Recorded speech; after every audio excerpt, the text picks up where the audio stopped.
60 বিঘা জায়গার মধ্যে Arafat Rahman cocoa national প্যারা স্পোর্টস ভিলেজ নির্মিত হবে 120 কোটি টাকা।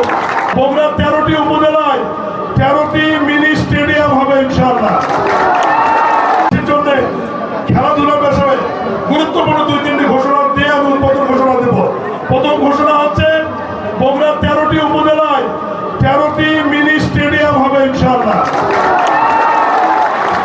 দ্বিতীয় ঘোষণা বগুড়া 3 মাথা রেল স্টেশনের ওখানে পাশে 60 বিঘা জায়গার মধ্যে আরাফাত রহমান কোকো ন্যাশনাল প্যারা স্পোর্টস ভিলেজ নির্মিত হবে 120 কোটি টাকা।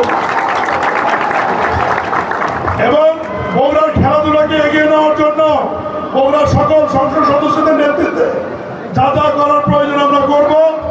আমরা চাই সবাই খেলার মাঠে আসুক।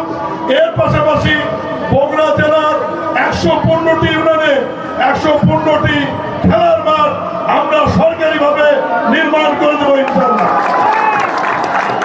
এবং খেলাকে পেশা হিসেবে নেওয়া হয়েছে।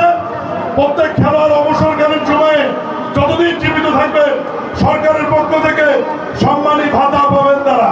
এটা সরকারের সিদ্ধান্ত।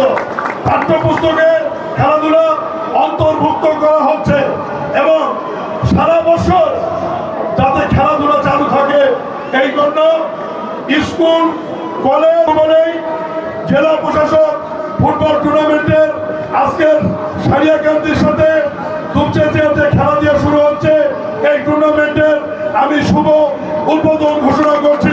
বাংলাদেশ জিন্দাবাদ, সবার আগে বাংলাদেশ, সবার জন্য বাংলাদেশ।